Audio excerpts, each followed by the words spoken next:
सुप्रभात। आप सभी बच्चे कैसे हैं?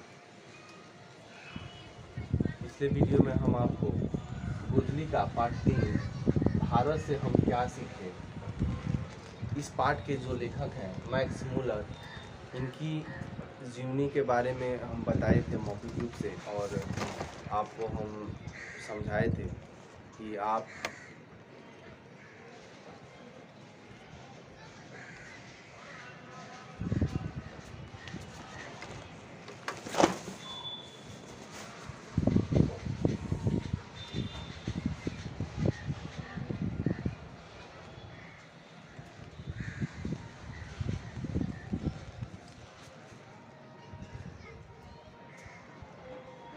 सुप्रभात। आप सभी बच्चे कैसे हैं?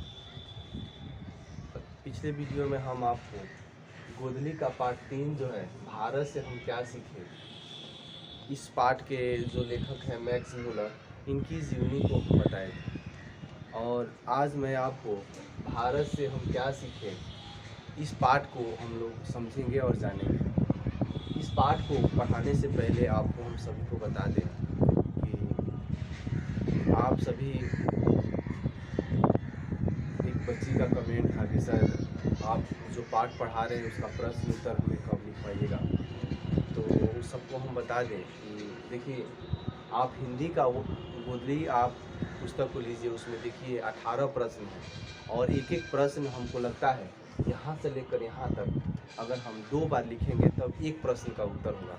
ठीक है, तो चाहे वर्णिका का ले लीजिए, वर्णिका में थोड़ा शॉर्ट है, तो हम क्या कर रहे हैं, आप ही लोग की सहायता के लिए हम अपने कॉपी में एक नोट्स तैयार कर रहे हैं। ठीक है, और उस नोट्स में आपके जितने भी पाठ हम पढ़ाए रहे हैं या पढ़ाने वाले हैं, सबका प्रश्न उत्तर उसमें हम बना रहे हैं। ठीक है, और कुछ दिन में आपके ग्रुप में हम उसका PDF डाल देंगे, आप आसानी से उसको डाउनलोड कर लीजिएगा और वहाँ से अपने कॉपी में नोट्स बना लीजिएगा। कोई परेशानी नहीं होगा हिंदी में। ठीक है, चाहे गोधली हो या वर्णिका हो, जो 2 पुस्तक चलती है, दोनों का हम PDF बना रहे हैं घर पे। ठीक है, एक एक प्रश्न हम लिखवाएंगे तो आपको कितना दिन लग सकते हैं, और वीडियो भी लंबा हो जाएगा। ठीक है, इसीलिए हम सोच रहे हैं कि आपको जो मौखिक रूप से बताने वाली बातें हैं उसको हम बता देते हैं, और प्रश्न उत्तर की बात है तो हम आपको PDF में कुछ दिन के बाद भेज देंगे, और सारे आप कॉपी में उसका हिंदी का, देखिए हिंदी का कॉपी गोधली का अलग बनाइएगा और वर्णिका का आपको अलग बनाना है। ठीक है, लेकिन जब ऑब्जेक्टिव प्रश्न लिखवाएंगे उसका कॉपी वर्णिका और गोधली का एक हो जाएगा, तो कोई बात नहीं है, आप उसको याद कर लीजिएगा। ठीक है, देखिए आप लोग 10th के स्टूडेंट हैं, और हम सोच रहे हैं कि 10th में ज़्यादा से ज़्यादा आपके नंबर आए। हम कुछ प्रयास रहता है कि आपको हर क्षेत्र से हर जो क्वेश्चन पूछता है, और अपने अनुभव से भी हम बताने का प्रयास करते हैं कि आप, हम जानते हैं कि कहाँ से क्वेश्चन कितने उठाएंगे, और कैसे इस साल भी पूछा था, उससे पहले वाले साल भी क्या पूछा था, आने वाले साल में कैसे प्रश्न पूछेगा। ठीक है, इसके लिए आप लोग निश्चिंत रहिए। हम कुछ ऐसे क्लास लेके आएंगे, चाहे यूट्यूब के माध्यम से हो या आपका स्कूल जब खुलता है तब भी, कि उसमें एकदम आपको हम बता देते हैं 80 से 90% क्वेश्चन एकदम जो बताएंगे वो लगेंगे, एग्जाम में वो आने वाले हैं। ठीक है, इसलिए आप लोग निश्चिंत रहिए। चलिए, हम पार्ट 3 के जो पाठ है उसको हम पढ़ते हैं, और आप लोग के बीच और समझने का प्रयास कीजिए। कुछ ज़्यादा नहीं है, ठीक है, और इसको 1-2 बार पढ़ लीजिएगा, पाठ को समझ में आ जाएगा। ठीक, कल हम बताए थे कि मैक्स मूलर का जन्म 1823 ईस्वी में हुआ था, और इनके पिता जो थे उनकी 4 वर्ष की उम्र में ही हो गया था। ठीक है, आज हम सारांश की ओर चलते हैं। ठीक है, कह रहे हैं भारत से हम क्या सीखे, ये जो मैक्स मूलर द्वारा रचित है, इसमें लेखक ने भारत की विशेषता पर प्रकाश डाला है। ये जो पाठ है इसमें भारत की विशेषता का प्रकाश डाला है। एक और बात बता दें, ये मैक्स मूलर के द्वारा ये रचित भारत से हम क्या सीखे, ये तो मान लीजिए जर्मनी के रहने वाले थे, लेकिन ये एक भाषण है। ठीक है, और भाषण का प्रारूप आप लोग जानती हैं, देखती हैं, 15 अगस्त हो, 26 जनवरी हो, आप उसमें कोई भी भाषण लेती हैं, चाहे किसी नेता पर हो, या आप 26 जनवरी पर ही खुद बोल रही हैं या 15, तो भाषण का तैयार करती है ना प्रारूप, वैसे ही ये भी एक मैक्स मूलर द्वारा तैयार किया हुआ है। ठीक है, इसमें कुछ नहीं है। और ये कह रहे हैं, लेखक का मानना है कि संसार में भारत ही एक ऐसा देश है जो सर्वविधा संपदा तथा प्राकृतिक सौंदर्य से परिपूर्ण है।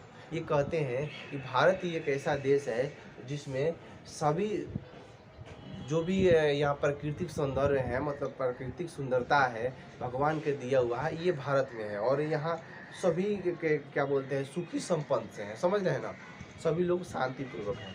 और कह रहे हैं ये कि यह जो भारत है, यह सर्वप्रथम इस देश में प्लूटो और कांट जैसे दार्शनिक भी भारत की महत्व को समझ स्वीकार किया है। मतलब प्लूटो आपको ये दार्शनिक थे, ठीक है, उन्होंने ही भारत की गुणगान किया है, इनका कहना ये है, ठीक है। और आगे कह रहे हैं कि भारत के गवर्नर जनरल वारेन हेस्टिंग्स को भी बनारस के निकट 172 नामक दारिश के सोने के सिक्के मिले थे। ये पाठ में जब आप पढ़िएगा तो इस दारिश नामक सोने के सिक्का का जिक्र किया है और इन्होंने क्या किया है ये वर्णन कर रहे हैं, ठीक है। और ये भी यहाँ कह रहे हैं कि लेखक का मानना ये भी है कि यहाँ हाथी दांत, चंदन, बंदर और मोर आदि के भी बहुत सारे यहाँ मिले। ये बहुत सारे आप लोग को पता होगा, ये भारत ऐसा देश है जहाँ सब बहुत सारे जो दार्शनिक हैं यहाँ आए और यहाँ के गुणगान किए। जैसे हाथी दांत की यहाँ जिक्र कर रहे हैं, हाथी दांत और मसाला आपको हम बता दें, हमारे भारत से बहुत सारे विदेशी आए और यहाँ से ले जाकर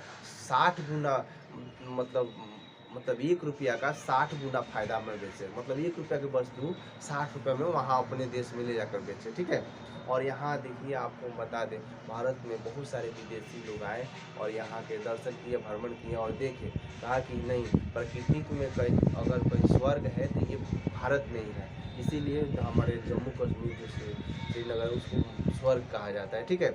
यहाँ क्योंकि यहाँ सभी लोग एकदम आज़ाद हैं, सभी लोग यहाँ क्या बोलते हैं सभी धर्म को मानने वाले लोग हैं, किसी से किसी की दुश्मनी नहीं है, ठीक है। और ये और भी बातें कहे हैं। देखिए ये जो भारत से क्या सीखे, एक भाषण है इनका और इसमें कुछ ज़्यादा खास नहीं दिया है, आप लोग एक बार पढ़िएगा समझ में आएगा। आगे 1-2 लाइन और हम आपको बता देते हैं। ये कह रहे हैं कि भारत भाषा के क्षेत्र में भी भारत को सर्वश्रेष्ठ स्थान प्राप्त है। ये कह रहे हैं कि भाषा में तो यहाँ आपको बताएं, यहाँ सभी धर्म के लोग रहते हैं, सभी भाषा बोलते हैं, तो भाषा के क्षेत्र में भी इनका सर्वश्रेष्ठ स्थान है, किसका, भारत का, ठीक है। और ये कह रहे हैं कि आर्य, द्रविड़ और मुंडा जैसी जातियाँ के बोलचाल की भाषा के साथ साथ यूनानी, यूजीहूड़, अरब, ईरानी और मुगल आक्रमणकारियों का विशेषताओं की भाषाओं को सम्मिलित अत्यंत रोचक होता है। आप लोगों को पता है यहाँ आर्य लोग मध्य एशिया से आए थे, सबसे पहले यहाँ पर आर्य लोग, द्रविड़ लोग रहे थे और यहाँ मुंडा जैसे। और ये कह रहे हैं इनके साथ साथ जो मुगल कर्मकारी, मुगल आप लोग को पढ़े होंगे मुगल वंश, जैसे मुगल वंश के संस्थापक कौन है, तो बाबर है। तो बाबर, उसके बेटा अकबर, आप लोग को जब इतिहास में पढ़ाएंगे तो उसके बारे में बताएं। तो इन लोग के बारे में कह रहे हैं, इन लोग की जो भाषा थी, चाहे अरब की भाषा हो चाहे ईरानी की भाषा हो, ये इसमें इस भारत में सब मिलती है, ये कह रहे हैं, ठीक है। और ये आगे कह रहे हैं कि यहाँ के जो रीति रिवाज है, धर्म दर्शन है, और ये बहुत ही मतलब देखने योग्य, समझने योग्य है, ठीक है। चलिए आगे इन्होंने क्या कह रहे हैं, जो मैक्स मुलर हैं, कह रहे हैं कि लेखन संस्कृत और दूसरी आर्य भाषाओं की विशेषता के बारे में अपना विचार प्रकट करते हुए ये कहते हैं कि मानव जाति के बारे में उनका दृष्टिकोण व्यापक और उदार बना था और परवर समझने जाने वाले लोग के प्रति अपनापन का भाव स्फूर्ति हुआ, ठीक है। और ये कहते हैं लेखक अंत में क्या कहते हैं कि अपना हृदय हार्दिक उद्घाटन प्रकट कर कहते हैं कि भारत की प्राकृतिक और सांस्कृतिक सौंदर्य संपन्नता को जानने के लिए अभी न जाने कितनी स्वप्न दर्शनों की आवश्यकता होगी। मतलब ये कहते हैं कि भारत एक ऐसा देश है कि यहाँ पे न जाने कितने लोग आए और कितने लोग चले गए और कितने लोग आने वाले हैं, ठीक है, इस दर्शन को देखने के लिए। यहाँ पे बहुत सारे दार्शनिक स्थल हैं, जैसे आगरा का ताजमहल है, आप लोग ये 7 अजूबा में इसका भी नाम है, ठीक है। तो ये देखिए भारत से हम क्या सकते हैं कि मैक्स मुलर ने इस पाठ में भारत की विशेषता को, भारत की संस्कृति को, भारत के सभी धर्म को मानने वाले को ये दर्शाया है, ठीक है। तो आप लोग 2 बार इस पाठ को पढ़ लीजिएगा, कोई दिक्कत हो आप हमें पूछिएगा, कमेंट कीजिएगा, व्हाट्सएप से आप पूछ सकती हैं, ठीक है। और इसका प्रश्न उत्तर हम आपको PDF के रूप में भेज देंगे, आप उसे लिख लीजिएगा। और कल से हम सोच रहे हैं कि वर्णिका का जो कुछ पाठ है उसको हम स्टार्ट करें, उसको भी मौखिक रूप से आपको समझाएं और प्रश्न उत्तर आपको PDF में भेजेंगे।